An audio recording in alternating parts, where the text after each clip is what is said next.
So does anyone have any recruiting questions tonight?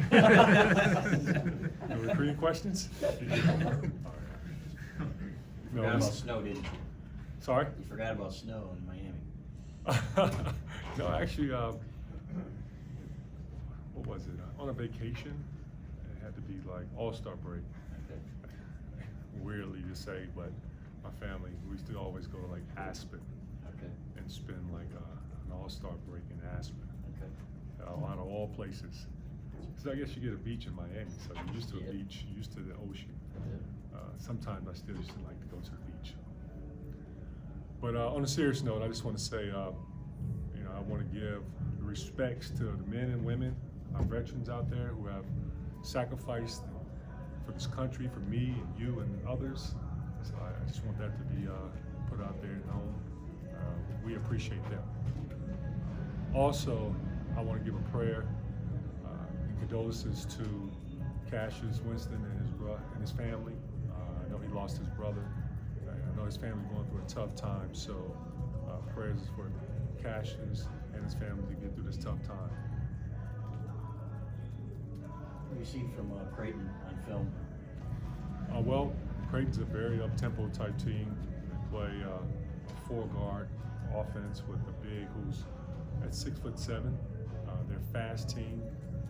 They're ranked last year 50th pace, so I expect for them to play a fast game. Also expect for them to put up a lot of threes. They have three very good three-point shooters that are in the starting rotation, so I expect for it to be an up-tempo type game where they're going to come out and play hard. They're not going to be shy about their shot selection because they shoot quickly within the shot clock, so we have to be aware of that and not be surprised. Juwan, what do you make of concerns over the last few days in the NBA over load management? I know you've had a 19-year career. You talked about how well you've seen guys like LeBron James take care of their bodies. Is that something you can weigh in on? No, actually, I don't have any answer for that. That's something that I'll allow those NBA teams to deal with. It's not my concern. My concern and focus is on Creighton. Now that you had some time to sit on Tuesday's film, are there any more lessons or adjustments that become more clear since that game, since the second half specifically when they went on that run? Well, I would say take care of the basketball. We do a better job of taking care of the ball during that stretch run. They made some tough shots that were well contested. Going back and looking at the film where they were guarded very well within our game plan, and they just made some shots where one just bounced up, bounced in. It was a three, and then another three where near their bench had to be NBA range, where Eli stepped out and guarded it and handball contest without fouling and made a tough shot there. But on the other end, unfortunately, we didn't take care of the ball. So that's where a lot of the run happened. You mentioned the fundamentals last week as well, 2 hands on the ball, passing. Was there a concerted effort to get back to that in practice? And if so, what did it look like? How did the team respond? Well, our team responded very well to our practices that we've had thus far. We've had 4, and they've been locked in. They understand and know who we have coming in. They knew areas that we needed to get better at. I love the fact that how our guys they're so locked in and professional approach on how they attack practices. Our practices are highly competitive, but at the same time, there's a lot of teaching that our guys have truly bought into. So I guess to add on that, what teaching did you do when it came to fundamentals? Everything. Holding on the ball. Everything you can think of. Defense, offense, it all ties in. Over here with John. Juwan, as you've been able to work with Colin Castleton over the last few weeks and months, what specific areas of his game have you been able to address and maybe help him advance? Well, Colin's very skilled for his size. We focus a lot on low post play as well as facing the basket when he catches it in the post. Taking his time. He has a great footwork for his size. Also, he's a learner. When you talk to him, he's always listening. He asks great questions, so you can just tell that he wants to get better. But overall, I would say that Colin is going to be a big reason for us to move forward, and not just putting pressure on him, but all the guys. But we're really going to lean on him a lot. Right in front, Brandon. Coach, seemed like Adrian was a little frustrated with himself last week on defense and some fouls that he picked up. How's his week been, and did you have a message with him about about his defense and the fouls that he got into? Well, I had a message about all our guys about defense, and not just Adrian in particular, but 1 through 8. We have to get better in that area. We have team goals as well as individual goals defensively. Adrian has done a phenomenal job of owning it, not making excuses, and others. So I expect for tomorrow's game would be a lot more discipline on the defensive end.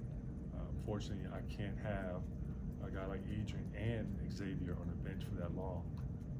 Xavier, who's being one of our best players, quarterback of our team, he's the decision maker. He's the guy who keeps the engine going.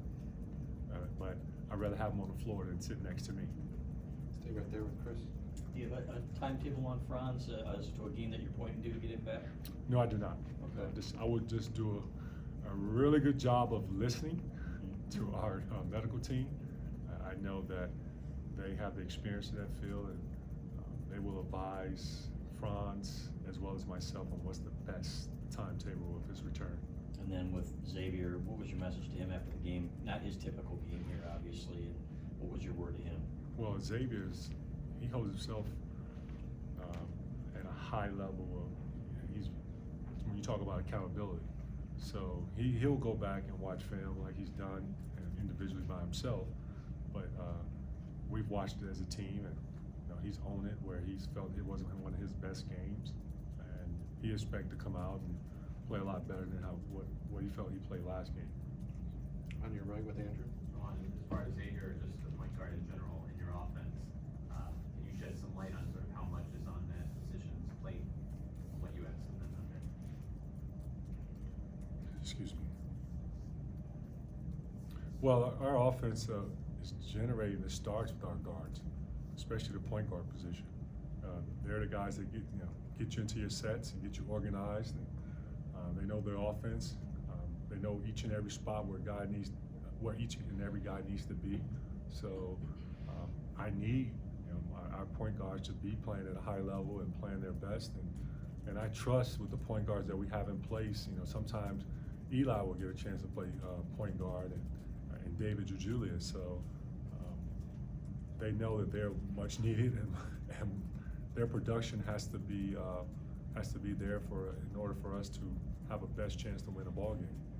How much is new for them? Do you sense, I don't know if you put a percentage on it, but compared to what they've been doing here in the past few years?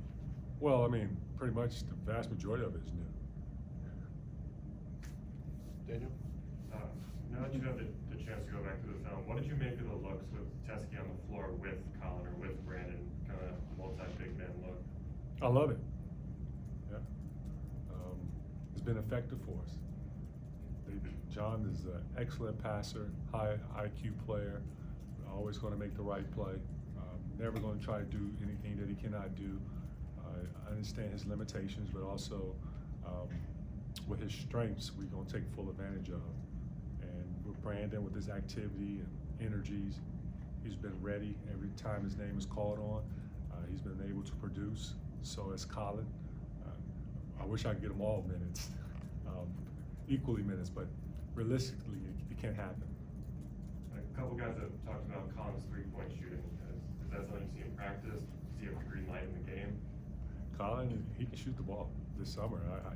He proved it this summer when I watched him when we did some player development workouts, or if there was ever a session where it happened to be a 3-on-3 or 5-on-5 setting, he proved that he can shoot the ball from outside.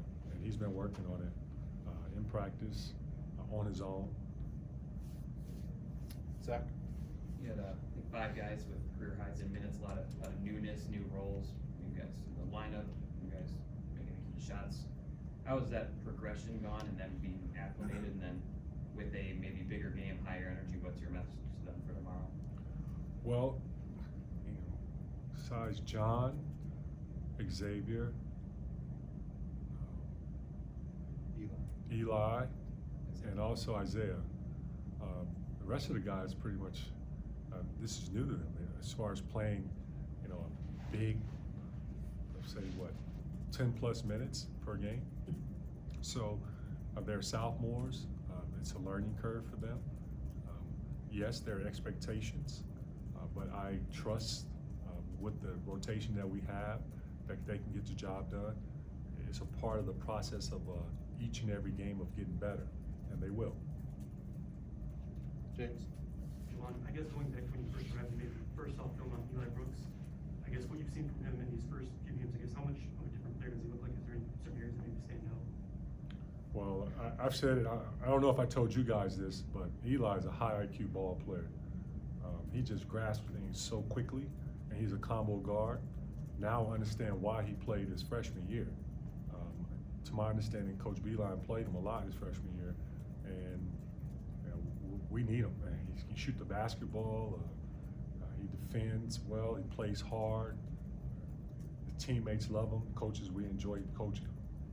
A lot of players talk about how you and the coaching staff instill confidence in them. I guess what do you do as a coach to build that confidence in players?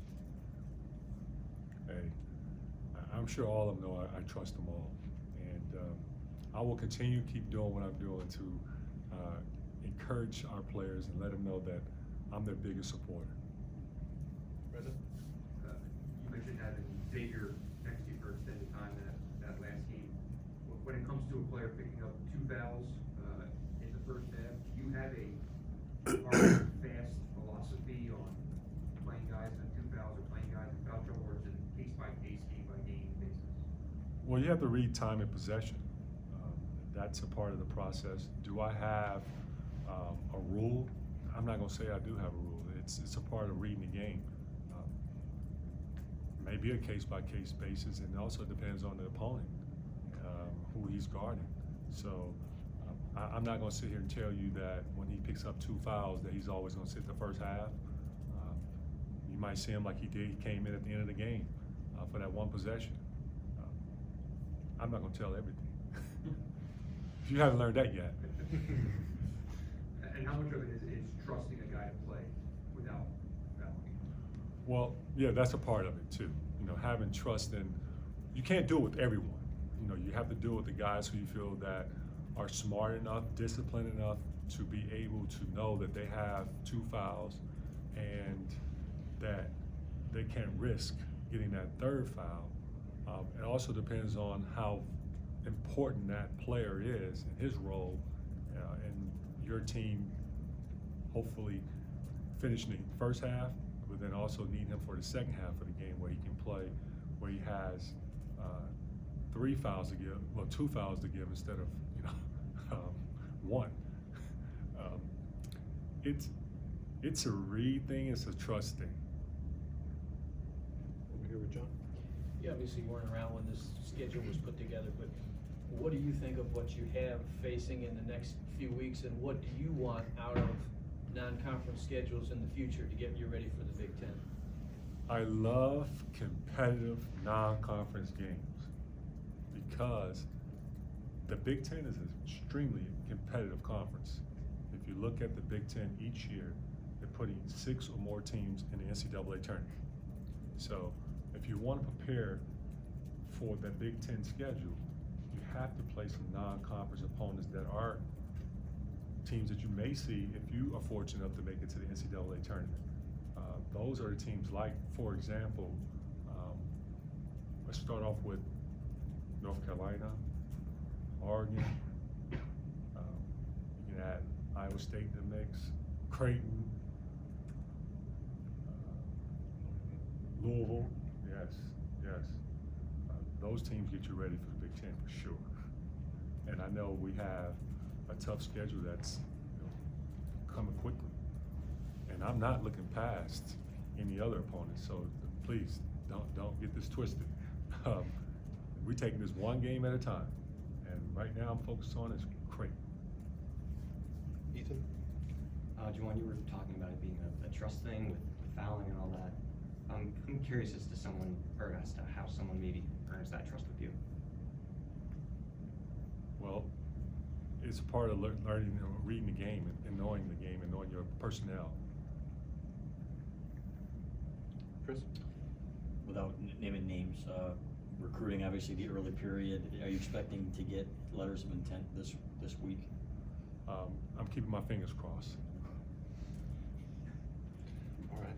To stick on that note,